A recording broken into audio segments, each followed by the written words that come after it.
یعنی اب جو پنکچویشن لوگوں نے کی ہوئی ہے وہ چونکہ پنکچویشن کے مانوس اسلوب پر نہیں ہے تو عام طور پر لوگ اس کو کوئی اہمیت نہیں دیتے. ان کے خیال میں یہ گناہ ثواب کا مسئلہ ہے کہ یہاں رکنا اور یہاں نہیں رکنا. یعنی ان کی نوعیت بالکل یہ بن گئی ہوئی ہے. وہ کلام کے فہم کے زاویے سے اس کو پڑھ ہی نہیں رہے ہوتے کہ اس کو سمجھنا ہے اور اس کے سٹریسز جو ہیں وہ اس سے سمجھنے ہیں.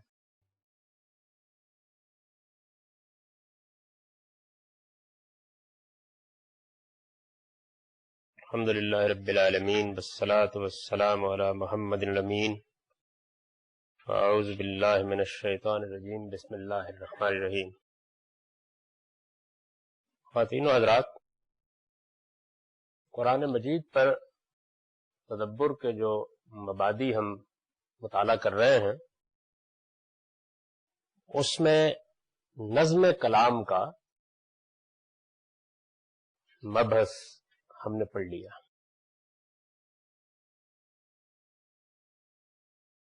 اس کے بالکل آخر میں نظم کی نوعیت سے متعلق ایک مختصر بیان ہے جس میں نے یہ بتانے کی کوشش کی ہے کہ قرآن کے نظم کی نوعیت کیا ہے.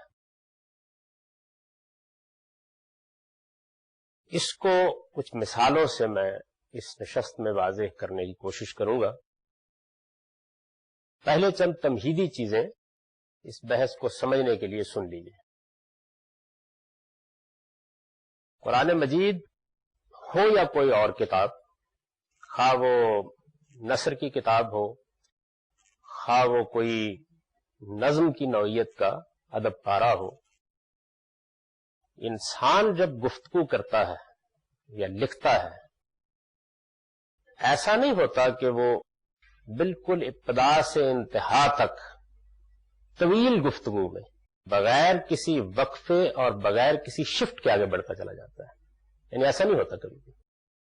چنانچہ دنیا میں جو کچھ بھی لکھا گیا ہے تو آپ یہ دیکھتے ہیں کہ اس کو جیسے ہی ہم اینالائز کرتے ہیں تو نظم میں بند وجود میں آنا شروع ہو جاتے ہیں.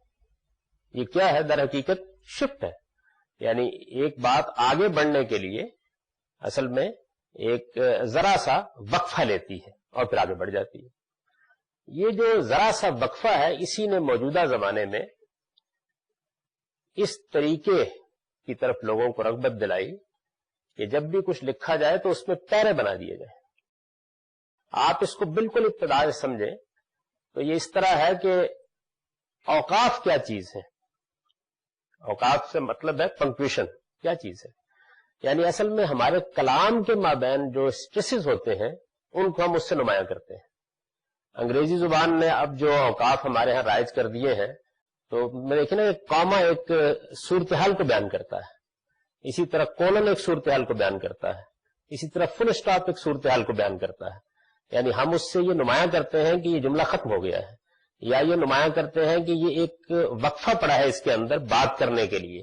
تو جملے کے اندر بھی ہمیں اس کی ضرورت ہوتی ہے کہ ان اوقاف سے یا اس طرح پنکچویٹ کر کے ہم بات کو واضح کریں.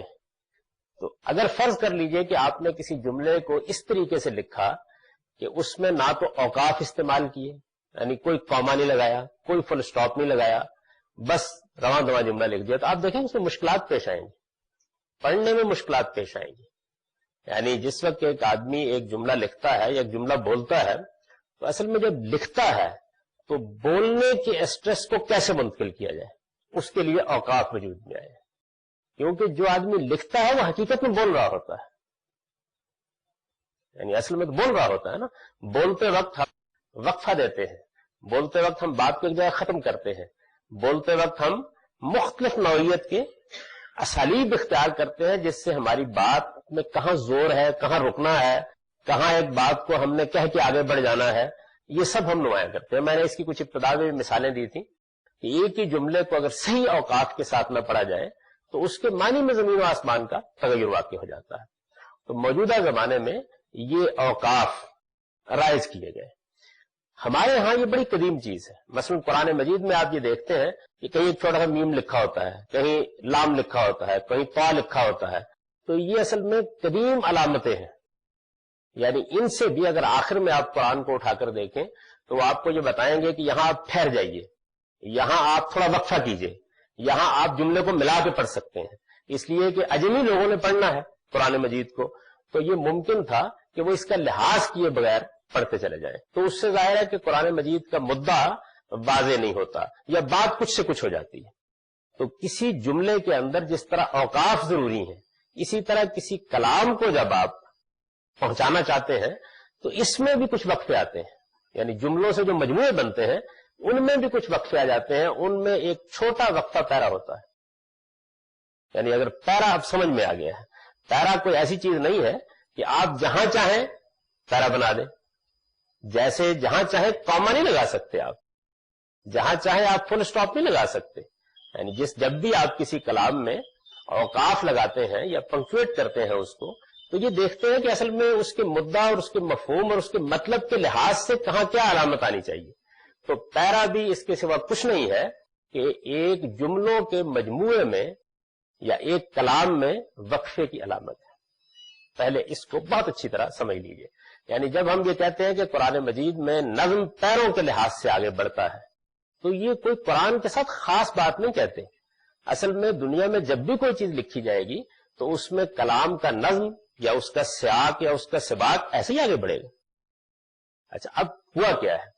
ہوا یہ ہے کہ جب صحابہ کرام نے قرآن مجید کو لکھا تو اس زمانے میں کوئی اوقاف رسم الخط میں موجود نہیں، یعنی جو ہم اب تو واقف ہے نا ان چیزوں سے، یہ جو قرآن پر آپ کو اوقاف لگے ہوئے نظر آتے ہیں، یہ بھی بہت بعد میں لوگوں نے قرآن مجید کا مطالعہ کر کے، اہل علم نے یہ سمجھ کر کے یہاں کیا علامت ہونی چاہیے، یہ علامات ایجاد کی ہیں۔ یعنی یہ ایک علمی کام ہے جو قرآن مجید پر ایک زمانے میں ہوا ہے، علامات ایجاد کر کے انہوں نے عبارت کو قابل فہم بنایا ہے۔ یعنی یہ جو اوقاف ہے یہ اصل میں عبارت کے مدعا کو منتقل کرنے کا ذریعہ بنتے ہیں، یہ کیا انہوں نے۔ اچھا، پیرے کے معاملے میں بھی اب صورتحال یہ تھی کہ وہ رواں دواں لکھا ہوا ہے۔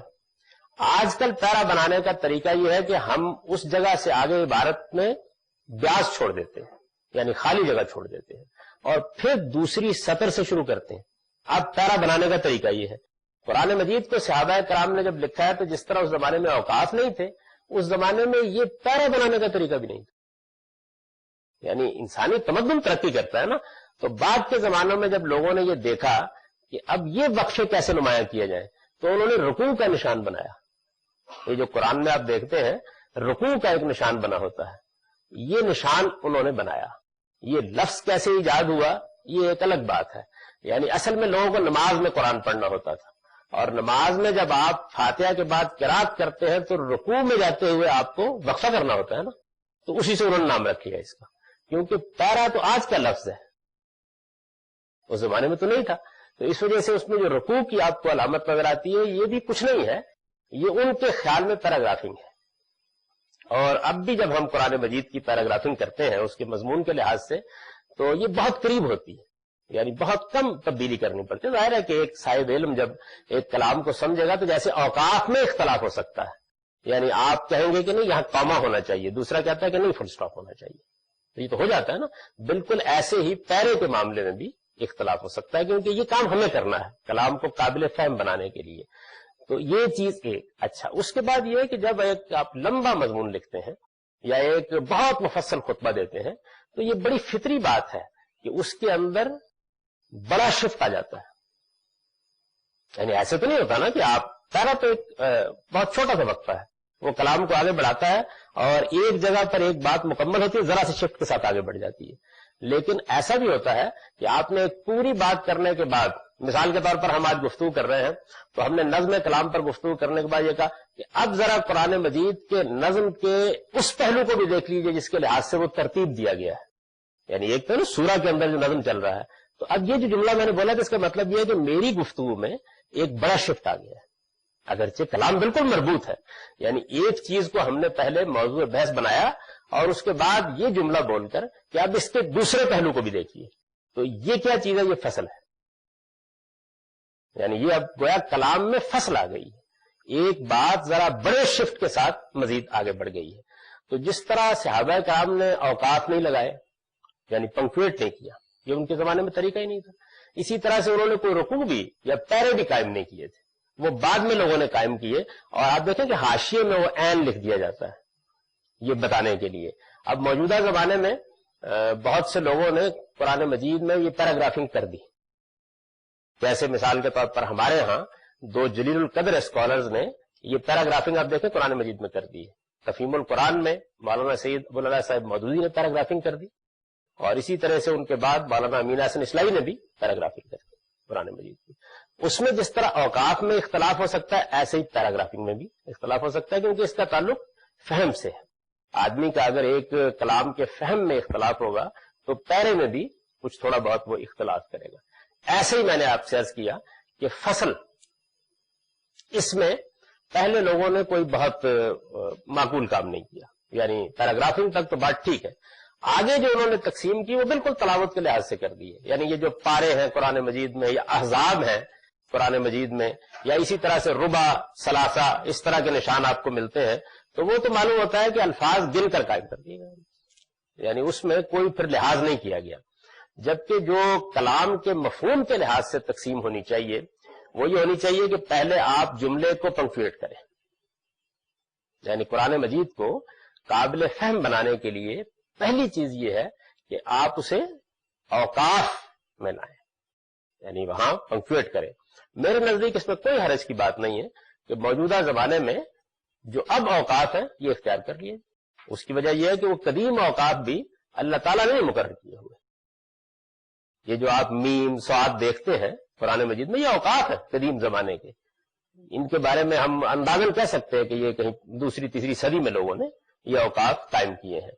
تو اگر وہ کرنے کا حق رکھتے تھے تو موجودہ زمانے میں اگر کاما، فل اسٹاپ، کولن، یہ چیزیں مزید واضح کرنے کے لیے سامنے آ گئی ہیں تو ان کو بھی اختیار کیا جا سکتا ہے۔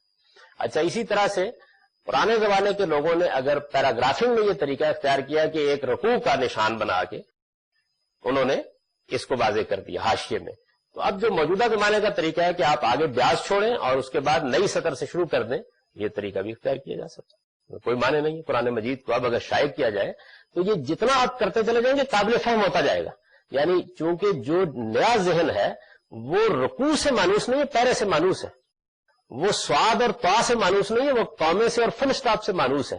تو آپ موجودہ زمانے کی ایک مانوس چیز کو لے آئیں گے تو اس سے آدمی کو پڑھنے اور سمجھنے میں زیادہ آسانی ہونے لگ جائے گی۔ پنکچویٹ کر دیا جائے، پھر اس کے بعد یہ کر دیا جائے، جہاں فصل واقع ہوتی ہے وہاں بھی اسی طریقے سے کوئی علامت قائم کر دی جائے۔ یہ بھی ممکن ہو سکتا ہے کہ آپ فصل کا لفظ لکھ دیں، یہ بھی ہو سکتا ہے کہ اس کو حاشیے میں لکھ دیں، یعنی یہ سارے طریقے اختیار کیے جا سکتے ہیں۔ تو یہاں بہت سے لوگ سوال کرتے ہیں کہ یہ نظم جو ہے یہ زیادہ واضح کیوں نہیں ہوا لوگوں پر؟